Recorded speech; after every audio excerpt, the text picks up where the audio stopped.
Hello friends, मैं गौरव ठाकुर अपने channel one topic पढ़े पर एक बार आपका फिर से स्वागत करता हूं और होप सो आप सभी अच्छे होंगे। और आज जो मैं टॉपिक आप सबके सामने लेकर आया हूं वो टॉपिक है सिलेबस।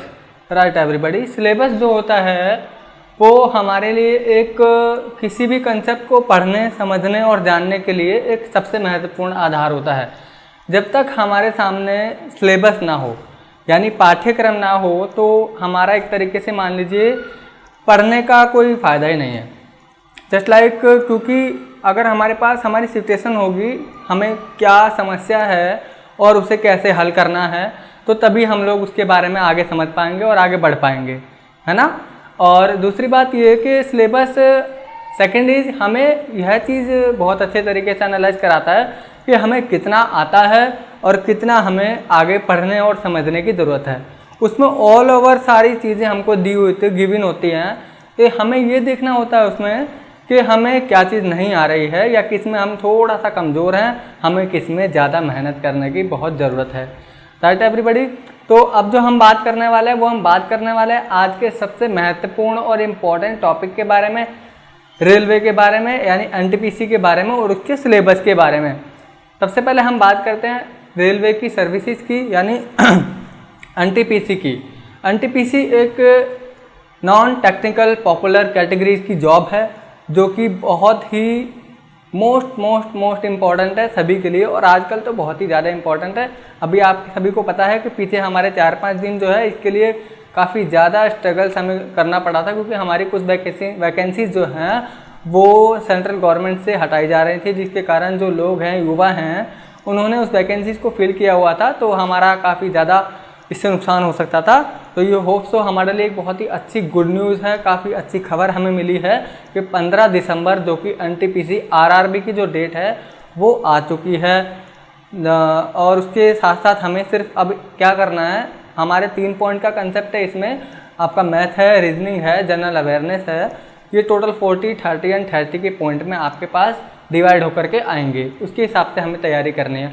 तो आज हम उस टॉपिक की बात करने वाले हैं जो कि मोस्टली, अगर आप ये मानिए 30 क्वेश्चंस अगर आते हैं तो मिनिमम 10 क्वेश्चंस, मिनिमम बता रहा हूँ मैं आपको, मैक्सिमम नहीं बता रहा हूँ, मिनिमम जो है 10 क्वेश्चंस जो है वो हर कोई व्यक्ति आराम से, अगर उसकी थोड़ी सी भी मेहनत है तो 10 क्वेश्चन वो आराम से निकाल लेता है। बट लेकिन अगर हमारे पास सिलेबस होगा, राइट, जैसे मैंने पहले बोला था, पाठ्यक्रम अगर हमारे पास होगा तो हमारे को यह तैयारी करने में और जानने में बहुत ही आसानी रहेगी कि क्या चीज़ हमको आती है और क्या चीज़ नहीं आती है, किस चीज़ में हमें कितनी टाइमिंग देनी है। आज मिनिमम आज जो है हमारी 7 सितंबर है, यानी 7 सितंबर की डेट है, और जो एग्ज़ाम की डेट है वो 15 दिसंबर दी गई है 2020 की। तो लगभग हमारे पास कुल मिलाकर के 3 महीने से भी थोड़ा ज़्यादा का वक्त है। अगर हमारी तैयारी नॉर्मल भी चल रही है तो उसे फास्ट स्पीड में बढ़ाने के लिए हमारे पास सिलेबस बहुत ज़रूरी है। तो ओके एवरीबॉडी, अब हम शुरू करते हैं अपने इस वीडियो को, जिसमें हम लोग कंप्लीट रीजनिंग जो कि इसमें 30 मार्क्स की आपके पास आएगी, उसमें क्या क्या टॉपिक आपके इम्पॉर्टेंट होंगे। इसमें से बहुत सारे टॉपिक आपको आते होंगे, बहुत सारे नहीं आते होंगे, कुछ के लिए क्या होता है बिल्कुल नहीं आते होंगे।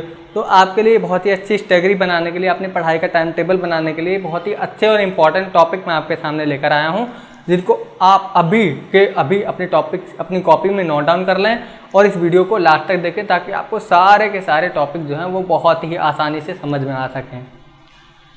हम बात करने वाले हैं एनटीपीसी की, यानी नॉन टेक्निकल पॉपुलर कैटेगरीज। जैसे कि मैंने अभी आपको एनटीपीसी आरआरबी की वैकेंसी के बारे में बताया था, सेम वही इसके टॉपिक को मैं आज आगे बढ़ा रहा हूँ। सिलेबस ऑफ रीजनिंग, रीजनिंग यानी तर्क शक्ति का जो पाठ्यक्रम है, रीजनिंग को हिंदी में तर्क शक्ति बोला जाता है, यानी हमारी मेंटल एबिलिटी, किसी चीज़ के बारे में सोच समझदारी या उसके बारे में तर्क वितर्क कैसे दे सकते हैं, एनालाइज कैसे कर सकते हैं, वो चीज़ हमसे रीजनिंग के द्वारा पूछी जाती है, बहुत सारे एग्जाम्स में पूछी जाती है। जिसमें सबसे पहला आता है एनालॉजिस। एनालॉजिस में होता है अनुरूपता। आप किसी भी कंसेप्ट को पार्ट में डिवाइड कर देंगे या कैसे भी कर देंगे, उसमें डिस्टेंस बना देंगे, तो वो आपको बताना होता है इसमें एनालॉजिस में। उसके बाद आता है completion of number and alphabet series. इसमें नंबर्स को और अल्फ़ाबेट को ए करके या बी करके, सी करके, या 1 2 3 3 2 1, इस तरीके से कुछ ऐसा सीरीज में डिवाइड कर दिया जाता है। फिर उसमें एक स्थान जो है वो खाली छोड़ दिया जाता है जिसको हमें फिल करना होता है। ये क्या होता है? हमारा completion of number and alphabet series होता है, जिसमें नंबर को यानी किसी भी नंबर को और अल्फ़ाबेट सीरीज को घुमा फिरा करके दिया जा सकता है। उसके बारे में बात करते हैं कोडिंग एंड डिकोडिंग की। कोडिंग डिकोडिंग में किसी भी वर्ड्स को कुछ भी नंबर्स में लिखा जा सकता है और अगले ही किसी भी अल्फ़ाबेटिकल को देख करके पूछा जा सकता है, अगर बताइए इसको ऐसे लिखा गया है तो बताइए इसको कैसे लिखेंगे। तो इस तरीके के क्वेश्चन हमारे सामने कोडिंग और डिकोडिंग में आते हैं। उसके बाद आता है मैथमेटिकल ऑपरेशन, यानी हमें मैथ का पूरा ऑपरेशन करना पड़ता है। Divide, multiply, add and subtract, anything उसमें इंक्लूड होते हैं, जिसके अनुसार हमें उस क्वेश्चन कंसेप्ट को सॉल्व करना पड़ता है। उसके बाद हम बात करते हैं सिमिलैरिटीज़ एंड डिफरेंसेस, यानी समानताएं और अंतर। फॉर एग्जांपल मान लीजिए हम मेज़ और कुर्सी की बात करते हैं, तो उसमें कॉमन चीज़ यानी समानता क्या है कि दोनों चीज़ें हम बैठने और सामने पढ़ने के लिए इस्तेमाल करते हैं। लेकिन डिफरेंसेस क्या है, अंतर क्या है, उसके बारे में भी बताना है कि हाँ भाई ये लकड़ी से बनी है या ये प्लास्टिक से बनी है, इसके ऊपर ये चीज़ है, उसके ऊपर वो चीज़ है, इसके ऊपर हम बैठते हैं, इसके ऊपर लिखते हैं, पढ़ते हैं, तो ये क्या है, उसकी क्या है, अंतर है। उसके अनुसार हम लोग उसको क्लैरिफाई करते हैं। उसके बाद है रिलेशनशिप, उसकी मम्मी के, पिताजी, माता, भाई के, बहन के, चाचा के, चाची के, अदर तरीके से रिलेशनशिप के बहुत सारे क्वेश्चंस होते हैं। रिलेशनशिप को एक बार इनबाउंड पोजीशन में दे दिया जाता है। जैसे फॉर एग्जांपल अगर मैं अपनी बात करूँ तो मेरी मम्मी के भैया के, पापा के मम्मी के बेटी की बेटी क्या लगेगी, एक्सेट्रा, ऐसे करके कुछ बहुत सारे क्वेश्चन हमको दिए जाते हैं। उसके बाद हम बात करते हैं आपकी मैथ्स की, जिसमें आपने गोल सर्कल में एक मैथ कंसेप्ट देखा होगा। वहाँ पर आपको मैप के 3-4 पार्ट कर दिए जाते हैं, इतने % ये, इतने % वो, इतने % वो। तो इस तरीके से आपके सामने क्वेश्चन रखे जाते हैं जो कि मैथ्स में आते हैं। उसके बाद आता है सैलोगिज्म, और उसके बाद आता है एनालिटिकल रीजनिंग, जिसमें आपकी रीजनिंग क्या नहीं, यानी तर्क शक्ति जो होती है, विश्लेषणात्मक तर्क यानी और युक्ति वाक्य, ये आपको इसमें दिए जाते हैं, जिसमें आप किसी तर्क वितर्क की व्याख्या करते हैं, उसके बारे में सोचते हैं कि आखिर इस तर्क का सही क्या होगा, इसमें अंतर क्या होगा, सही कंसेप्ट कौन सा मेरे सामने आना चाहिए, कौन सा नहीं आना चाहिए। उसके बाद आता है आपका जम्बलिंग, पजल और वेन डायग्राम।